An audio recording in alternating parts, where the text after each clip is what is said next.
What's going on, everyone? I just posted a video where I touched up my chassis saver, and I mentioned a few times that I'm going to go over it again today with something different, something I've never used before, and that's called fluid foam, which is sitting on my bumper right now.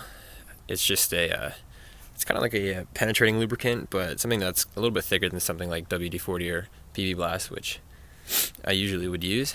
I just read it online, a few places that people like using it to spray underneath their cars for seasons like winter and places where they use salt. So I figured I'd pick it up. I wanted it for the places where you can't really get with paint inside the chassis, more than less. There's like holes and everything like that just come from the factory. So I'm gonna test it out. I went to Lowe's today and I picked up a $10 hand pump for like, I don't know, weed chemicals, stuff like that. It's got a little wand to it and you just spray it. So I'm gonna give it a shot, see how it works out, see if I like it, and I'll do a little test probably after winter to see if there's any still left underneath it.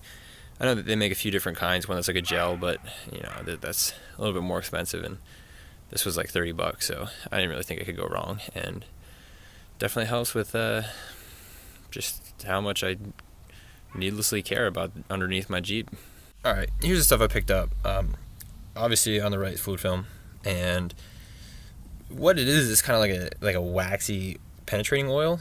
So I've heard. I've never used it before, but I kind of think I can't really go wrong with it. It's got no solvents in it. Not gonna worry about any electrical connections or any plastics, rubber, nothing like that. So if it can help stop spreading the rust that obviously you could see after a year of using something even like chassis saver, it's still going to be there. So if it can help, especially getting the little cracks that you can't really get with paint. And I don't think I showed my paint gun, but the one I use, it's kind of hard to get in there. So there's definitely a lot of places, cracks inside the chassis that you can't really get with paint. So I guess I'll do the application with this, do a test in 6 or so months, and see even if the chassis saver lasted a little bit longer this time, which would be really cool if the combination of both would mean no rust, no worries. So that's kind of what I'm going for. And then I just went to Lowe's and I picked up this 1 gallon. It's like a hand pump, and then I wanted one with like a little wand that was thin enough to fit inside the little holes that the chassis has, and this one seems to work out. It's $10. So my friend Ant helped me pick it out, so appreciate that, bud. So I just opened fluid film, this gallon I have. I was not expecting this. This is a lot thicker than I expected. I watched a lot of videos on it, and maybe I have like a different, honestly I don't know, it's just really thick. So we'll see how it is. I just got to figure out how to get it from there into here. Okay, so you might have been able to tell this from the beginning of the video, but that pump was useless. The pressure just couldn't get it high enough for how thick this stuff was. So I ended up putting it in this old citrus cleaner from Purple Power thing, which seems to just barely work. So even this bottle didn't work. I don't really know what to do from now, so I think I'm just gonna glob it on with the sprayer and then use another paint spongy thing to glob it all on. I'll show you what it's like going on like. So this stuff is just so thick. I did not expect it to be this thick because it comes in an aerosol can. So maybe they're different formulas. So yeah, just gonna have to glob this. It's not even dripping. Alright, I'm about done with the back. I did not continue with the paintbrush method because that was just way too tedious. So what I ended up doing was using the same paint gun that I used for the chassis saver, which is right there, which I got because it was powerful enough to move like really thick paint. So I figured it might work for this, and seems to be doing a really good job. It's just I'm letting it breathe for a second because it's just so stanky in there.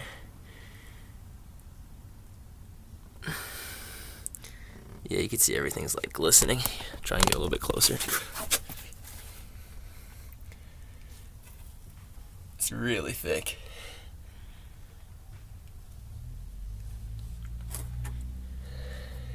So yeah, it's really thick. Well, you could see it on camera, like flowing. So that's why I'm letting it breathe. I'm using definitely have to use a respirator for this project.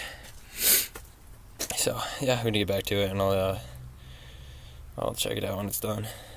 Just wanted to make a video of it now that I'm done.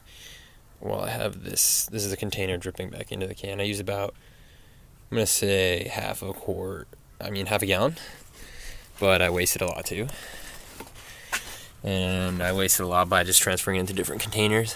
Just like, it just looks saturated in here, it's sick. I can't really do it justice on video, but everything's just completely saturated, and it looks great. Just gonna let it, do its thing overnight. I'm gonna try and get in there a little more. There's a little bit overspray on the ground, so I don't really want to lay down, but yeah, that's kind of how everything turned out. The areas where it's like that, where it's like on really thick, is where I accidentally sprayed it with the containers that wouldn't spray it in a spray pattern. It would just like stream it on there. So yeah, I did front to back, all the way up to the engine, because this stuff it doesn't matter where you get it on. No solvents, not flammable. So I literally did everything. Here, let me try and get it focused on underneath the car. Yeah, so I mean, sorry, the lighting's really, really bad right now, but that's my exhaust. Okay, well, the lighting's awful, so I can't really show it. I'll probably do a video tomorrow morning. And yeah, it took about, let me think, it probably took, sorry, just getting up right now. Probably took 2 hours just for everything, figuring everything out. If I could go back, I'd probably use a lot less, and I'd probably do it a lot quicker with a lot less of a mess. So yeah. Alright guys, so I'm back outside with the Jeep. It's a day later again, and for the third day in a row, I'm happy to say it's over 60 degrees. I think today is even a record for New Jersey for the hottest it's ever been in December, which I guess is good, but Facebook keeps telling me that apparently it's bad. But I'm happy, so yeah. It's a day after I did the fluid film, and I think maybe part of me thinks like I did a little bit too much, but it was dark out, so what am I gonna do? So yeah. Alright, underneath and the back, I literally did everything. Like I said, it was kind of dark, so I just kind of went for it with the spray gun, because the spray gun was so strong, like I just shot it on like crazy. Going under, you could see everything just is completely saturated.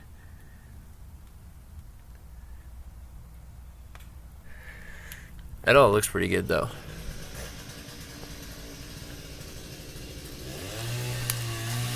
I did, I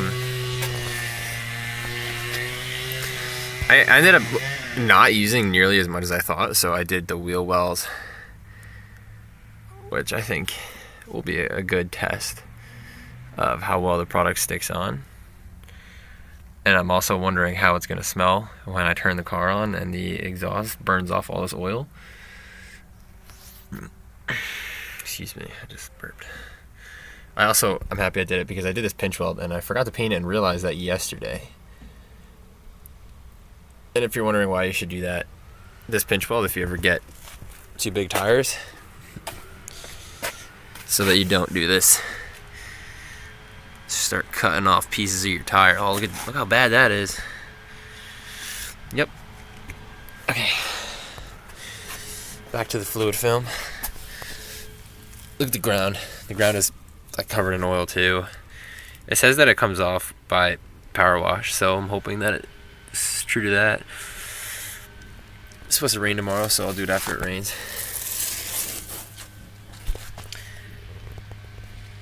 Oh yeah. Focus there. And like I said, I did everything. I'm gonna go back and do this, like these holes right here, because the spray gun, when I actually try to do it, you'll see, I tried on this one first, and it just got all over, and it kind of just clogged it. But damn, I wish this would show up, which is not. So for perspective, that is the back, and this is what this all looks like. Can't even see, just my light's on, but it's just so black. You can see what the film kind of looks like on it. I paid close attention to the gas tank skid, which, if you watch my chassis saver video, the chassis saver didn't hold up. I had a lot of problems with it because I don't know how, but water, I guess, gets trapped on top of the skin, slowly drips out, so it made it really hard for the chassis saver to cure correctly. I might just end up sandblasting that in the future if it ever gets too bad. My rear diff was a really bad problem area. So I went over that really well. Like, when I say rear diff, I mean like this part of the diff, the back of the rear diff. Is that the back or is that the front? I don't really know. You get what I'm saying though. Now I look back, I could actually shoot some more up in there, which I did not realize I missed because it was dark. Yeah, I could get more up in there too.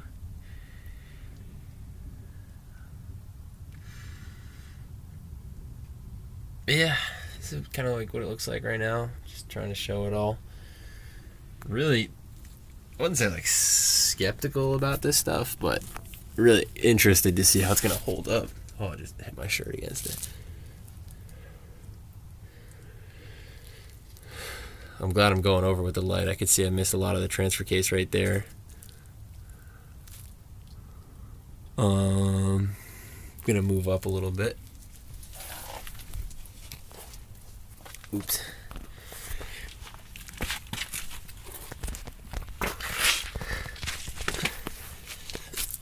So yeah, you can see oil pan and front diff, lower control arm, all of it. It's all done.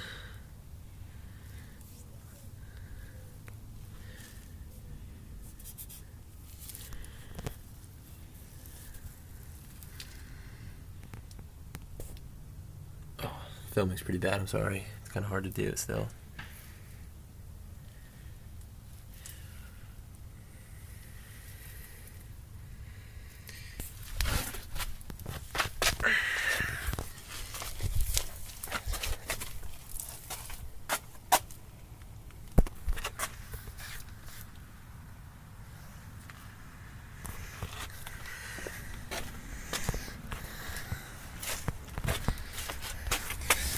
This is the front underneath. I ended up doing a lot of this.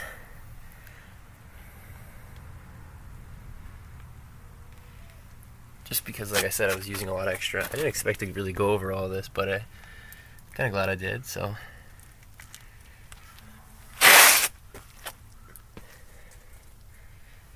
Not kind of glad, I'm pretty glad. Yeah, I'm pretty glad I did all this. I think this stuff's gonna work pretty well, but